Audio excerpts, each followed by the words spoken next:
Je suis vraiment désolé, je vais vous prendre 5 minutes de votre temps. Est-ce que... Vous êtes sûr? Comme tigre. Ouais, c'est cool. Un instant, un instant. Tout d'abord, un grand merci à tous. Un grand merci d'avoir été présents. Un grand merci très sincèrement de toujours avoir été présent. Un grand merci aussi de toujours m'avoir épaulé. Un grand merci de m'avoir toujours écouté. Un grand merci de toujours m'avoir fait confiance. Vraiment, c'est un truc de dingue parce que aujourd'hui, à travers cet événement, bon, comme vous êtes au courant, je suis pas né le 27 juillet, je suis plutôt né le 6 juin. Et, d'accord, oui, d'accord. Mais c'est vrai que j'ai eu. Voilà, ouais, qui tombe, il tombe. Ah, je te jure, c'est l'émotion qui fait. Garde le PC. Je te fais confiance. Tu t'appelles Olivier. Non, mais en fait, je vais tout simplement vous dire que j'avais envie de fêter de faire cette soirée parce que il y a à peu près 3 ou 4 mois de cela, j'ai eu la chance d'assister à une conférence. Je ne sais pas si il y en a certains qui sont au courant, mais en fait, j'ai toujours été motivé par tout ce qui concerne le développement personnel, tout ce qui concerne la motivation des gens. Merci, merci, qui me supporte, merci. Et c'est vrai que durant cette conférence, j'ai appris 2 choses que j'aimerais partager avec vous. Alors il y en aura peut-être certains qui sont déjà au courant, mais c'est pas grave, hein, une énième fois, pour mémoriser, c'est toujours ça. Et en fait, il m'a fait comprendre une chose, c'est que le plus important dans une vie, c'était avant tout d'avoir une vie extraordinaire. Et pour avoir cette vie extraordinaire, il fallait sans cesse avoir des standards élevés. Je m'explique. En 3 points. Explique-toi une soirée assumée, mon pote. Et là, ça part.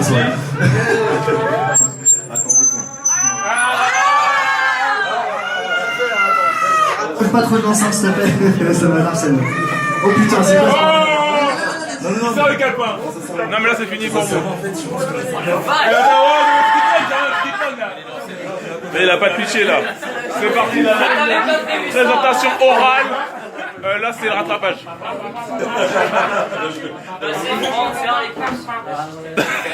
J'ai une petite histoire à vous raconter. Et j'aimerais vraiment. Moi, je vais chercher un verbe. Je te laisse écouter à la fois. Donc, il y en a certains qui sont au courant de cette histoire, qui ont déjà écouté. Ça vous fait plaisir de la réécouter? Ouais, merci.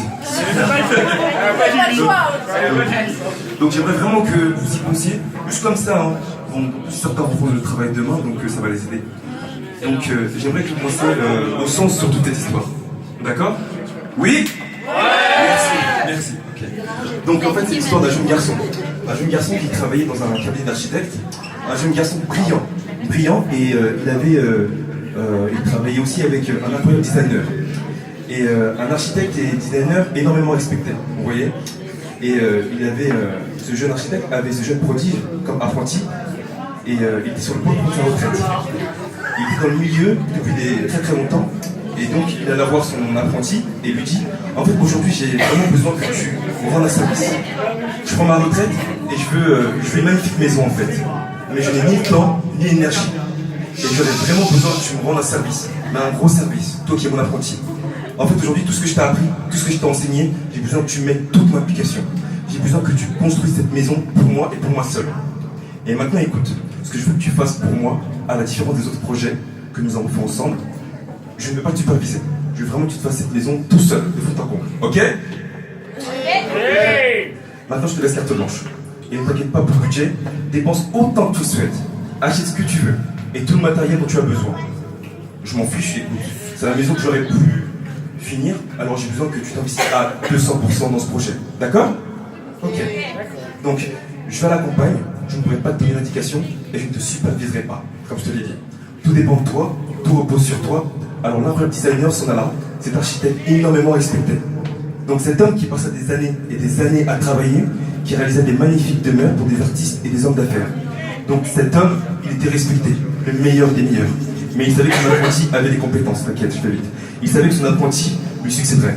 Il savait que son apprenti pouvait le faire. Et il lui laissait carte blanche. Alors l'apprenti s'est mis au travail. Et il s'est mis vraiment au travail. Et certains jours, il manquait le travail. Parce qu'il n'avait pas vraiment la motivation. Il n'avait pas quelqu'un qui le surveille, quelqu'un qui le commande. Quelque chose au fond de lui se passa. Et quelque chose se passa. Et ce jeune homme, il changea. il commença à arriver en retard au travail, il commença des projets moins importants, il commença à se dire, de toute façon, c'est pas ma maison. Et il avait ce genre d'attitude, vous voyez ce genre d'attitude un peu là, tu vois, qui le fait fuir, changer d'état d'esprit. D'excellent en fait, il devenait moyen. Et il choisissait la facilité. Il arrivait tard, partait tôt, bon, vous voyez ce que je veux dire.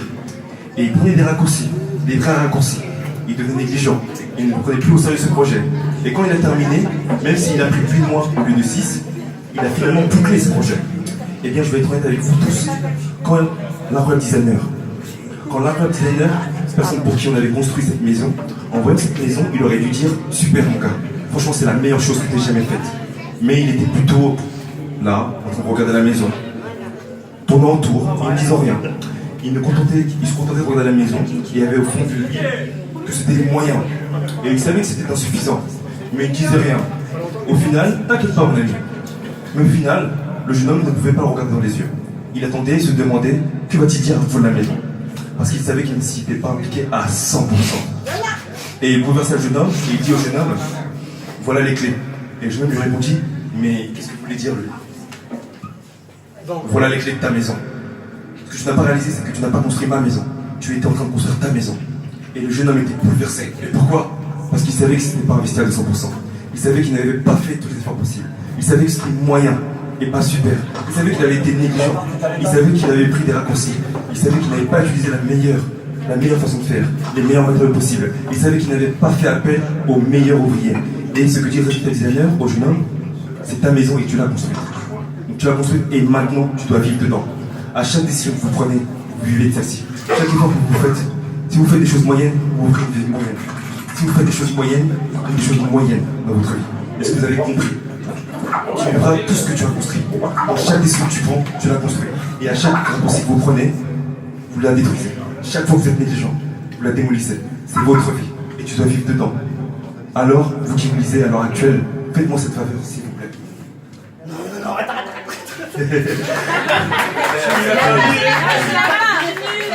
Ok. Moi j'ai arrêté de vous compris le sens. On continue.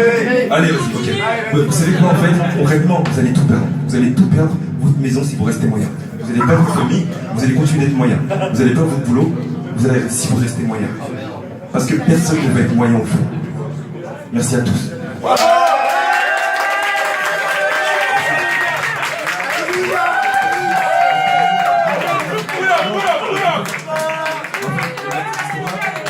Non, en fait, là, cette histoire-là, c'est vraiment la morale qui m'a fait réfléchir et qui m'a permis de toujours